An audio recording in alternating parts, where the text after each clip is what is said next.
आधी रात हो चुकी थी। रोहित एक कैब ड्राइवर था और अपनी कंपनी में रोज की तरह ड्यूटी कर रहा था। सड़क अब सुनसान हो चुकी थी।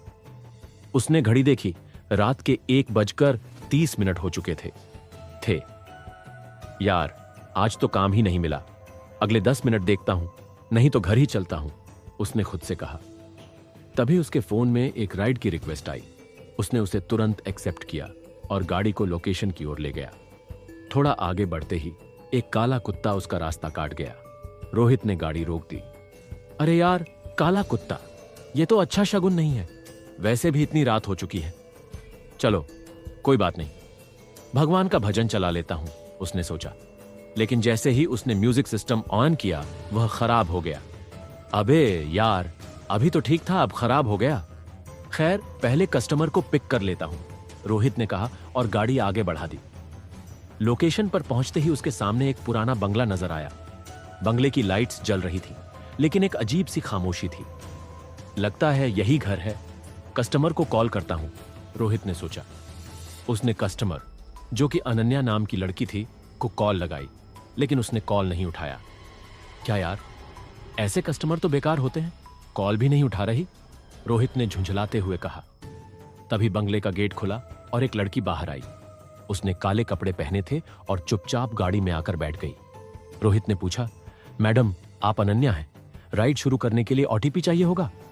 लड़की ने कुछ नहीं कहा। अचानक रोहित के फोन में अपने आप ओटीपी टाइप हो गया और राइड शुरू हो गई। रोहित ने गाड़ी स्टार्ट की। गाड़ी तेजी से चल रही थी और अनन्या चुपचाप शीशे से बाहर देख रही थी। कितनी अजीब लड़की है यार, एकदम चुप। शायद किसी से झगड़ा हुआ है इसका, रोहित ने सोचा। तभी उसने पेट्रोल मीटर देखा। अरे यार, पेट्रोल भी खत्म होने वाला है, जल्दी डलवाना पड़ेगा, उसने अनन्या से कहा। मैडम, 10 मिनट के लिए गाड़ी रुक जाएगी, पेट्रोल डलवाना है। अनन्या ने कोई जवाब नहीं दिया। तभी पीछे से एक कार तेजी से हॉर्न बजाती हुई आई। एक्सीडेंट होते होते बचा।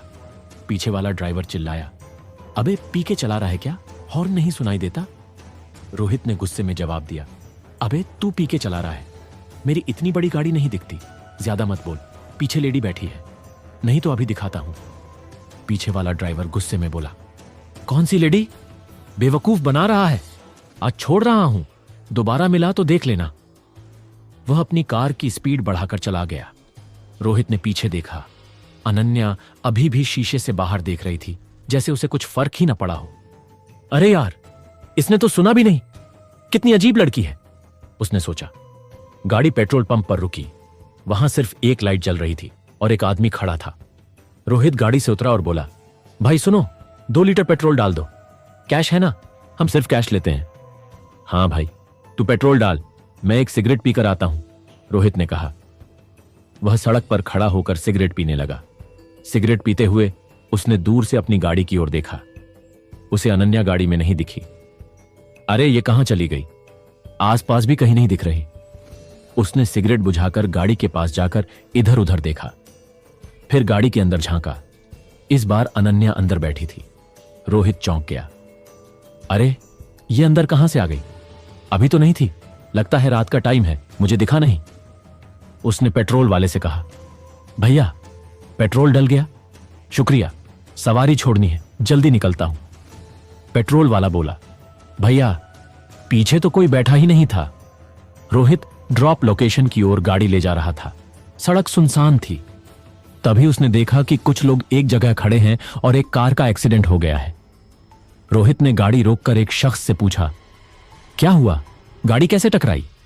वह बोला, पता नहीं, हम आए तो हादसा हो चुका था, हमने एम्बुलेंस बुला दी। ज्यादा चोट तो नहीं आई ना? चोट तो ज्यादा ही लगी है, अस्पताल भेज दिया, अब देखते हैं क्या होता है। रोहित ने ध्यान से देखा तो उसे याद आया कि यह कार तो उसी ड्राइवर की थी जिससे उसकी बहस हुई थी। अरे यार, आज ये क्या हो रहा है, ये तो उसी की कार है और ये लड़की भी अजीब है, कुछ बोलती ही नहीं, उसने सोचा। उसने अनन्या से बात करने की कोशिश की। मैडम, आपने देखा कितना बुरा हादसा हुआ, पता नहीं वो बचेगा भी या नहीं।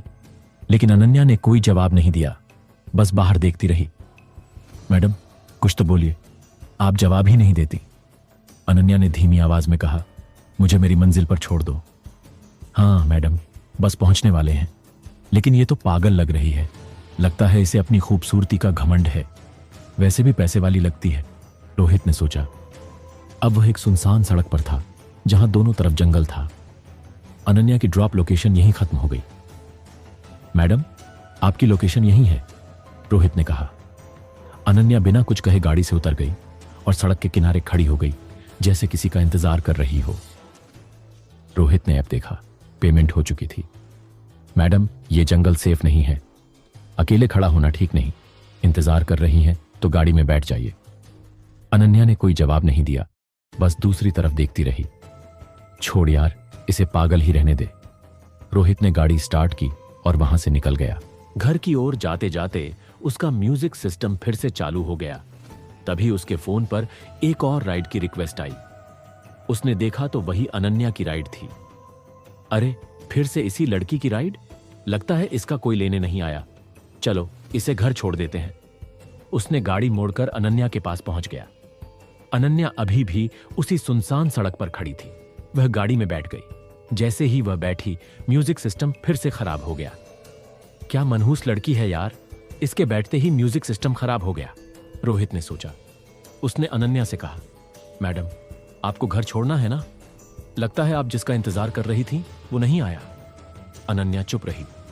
छोड़ यार, इसे जल्दी छोड़कर निकलता हूं। रोहित ने गाड़ी की रफ्तार बढ़ा दी। तभी अनन्या बोली, मैंने उसके लिए क्या क्या नहीं किया, और उसने मेरे साथ ऐसा कैसे कर दिया? मेरे बारे में तो सोचा होता। उसके बिना मेरा क्या होगा? तुम मुझे जानते नहीं, तुम मुझसे पीछा नहीं छुड़ा सकते। अगर तुम मेरे नहीं हुए तो मैं अपनी जान दे दूंगी। रोहित डर गया। अरे, ये क्या बोल रही है? कहीं ये मर गई तो मेरा क्या होगा? मैं करके दिखाऊंगी, अनन्या ने कहा और उसका फोन कट गया। सुनो, गाड़ी एक पान की दुकान पर ले लो, लोकेशन डाल दी है, अनन्या ने कहा। मैडम, इतनी रात को ज्यादातर दुकानें बंद हो जाती हैं, रोहित ने जवाब दिया। गाड़ी लोकेशन पर ले चलो, उसने सख्ती से कहा। रोहित ने फ्रंट मिरर में उसकी आंखें देखी और डर गया। ठीक है मैडम, ले चलता हूं, गुस्सा मत होइए। गाड़ी पान की दुकान पर रुकी, लेकिन दुकान बंद थी। देखा मैडम, दुकान बंद है, मैंने कहा था ना, रोहित ने कहा। वह मुड़ा तो अनन्या पहले ही गाड़ी से उतर चुकी थी और दुकान की ओर मुंह करके खड़ी थी। वह फोन पर किसी से बात कर रही थी। देखो, मैं आखिरी बार कह रही हूं, मैं मर जाऊंगी और तुम्हें फंसा दूंगी। अगर तुम्हें बचना है तो जैसा मैं चाहती हूं वैसा करो, अनन्या गुस्से में बोल रही थी। पता नहीं क्या बोल रही है, 2 मिनट और देखता हूं, नहीं तो राइड कैंसिल करके निकल जाऊंगा, रोहित ने सोचा। वह चिल्लाया, मैडम जी, आप कोई और टैक्सी ले लीजिए, मैं घर जा रहा हूं। आपके लिए पूरी रात थोड़ी ना रुकूंगा। उसने गाड़ी स्टार्ट करने की कोशिश की, लेकिन गाड़ी स्टार्ट नहीं हुई। अचानक अनन्या गाड़ी में बैठ गई और गाड़ी अपने आप स्टार्ट हो गई। रोहित के पसीने छूट गए। अरे, ये क्या? इसके बैठते ही गाड़ी कैसे स्टार्ट हो गई? मुझे मेरे घर ले चलो, अनन्या ने कहा। हाँ हाँ, ले चलता हूं। रोहित डरते हुए गाड़ी चलाने लगा। वह फ्रंट मिरर में देख रहा था। अनन्या भूतों जैसी हरकतें कर रही थी, अपने बाल झटक रही थी, अजीब अजीब से चेहरे बना रही थी। ये तो भूत लग रही है, कितनी अजीब हरकतें कर रही हैं। रोहित ने गाड़ी की रफ्तार और तेज कर दी। अनन्या बोली, सुनो, तुम्हारा नाम क्या है? जी, रोहित। रोहित, तुम मुझसे डर रहे हो? जी, थोड़ा सा तो लग रहा है। अनन्या जोर जोर से हंसने लगी। मुझसे क्यों डर रहे हो? मैं तुम्हारा क्या करूंगी? अच्छा, मैं तुम्हें एक कहानी सुनाती हूं। अनन्या कहानी सुनाने लगी। एक बार की बात है, एक लड़का और एक लड़की एक पार्टी में मिले। उनकी दोस्ती हुई, फिर प्यार हो गया। दोनों घूमने फिरने लगे। हर रात वे एक सुनसान जगह जाते जहां उनके अलावा कोई नहीं होता था, सिर्फ शांति होती थी। लेकिन एक दिन उस लड़के की जिंदगी में दूसरी लड़की आ गई। उसने उससे शादी कर ली। जिस लड़की से वह प्यार करता था वह उसे हर रोज याद करने लगी। एक दिन उसने फैसला किया कि वह इस दुनिया में नहीं रहेगी। उस रात वह उसी सुनसान जगह गई, थोड़ी देर खड़ी रही। घर लौटते वक्त उसने जहर खा लिया और मैडम, आपका घर आ गया है, रोहित ने जल्दी से कहा। अनन्या उसे घूरने लगी। रोहित डर गया। तुमने मेरी कहानी पूरी नहीं सुनी, मेरी कहानी अधूरी नहीं रह सकती। मैडम, मुझे जाना है, आप भी अपने घर चली जाइए, रोहित ने कहा। अनन्या गुस्से में गाड़ी से उतरकर बंगले में चली गई। रोहित ने जल्दी से गाड़ी स्टार्ट की और वहां से निकल गया। थोड़ी दूर पर एक शख्स ने उसे रोका। रुको रुको, अरे भागे जा रहे हो? सवारी छोड़ी थी ना? रोहित ने अनन्या के घर की ओर इशारा किया। वह बोला, अरे भाई, उस घर में रहने वाली लड़की तो मर चुकी है। उसने सुसाइड कर लिया था। वो घर तो कब से बंद पड़ा है। क्या बोल रहे हो? मैंने अभी उसे छोड़ा है, रोहित ने कहा। लगता है वो तुम्हारे पीछे लग गई। अब वो तुम्हारा पीछा नहीं छोड़ेगी। क्या मतलब पीछा नहीं छोड़ेगी? अरे भाई, लोग कहते हैं कि अनन्या एक शादीशुदा आदमी से प्यार करने लगी थी।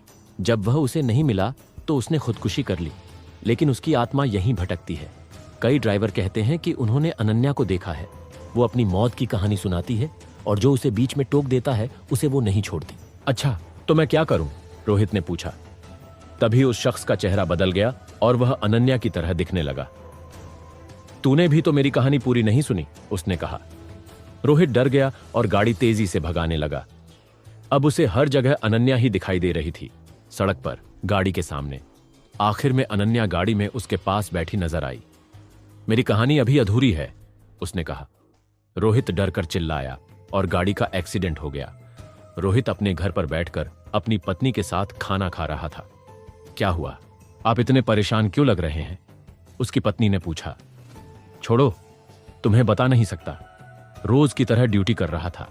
एक लड़की की राइड ली जो बहुत अजीब थी।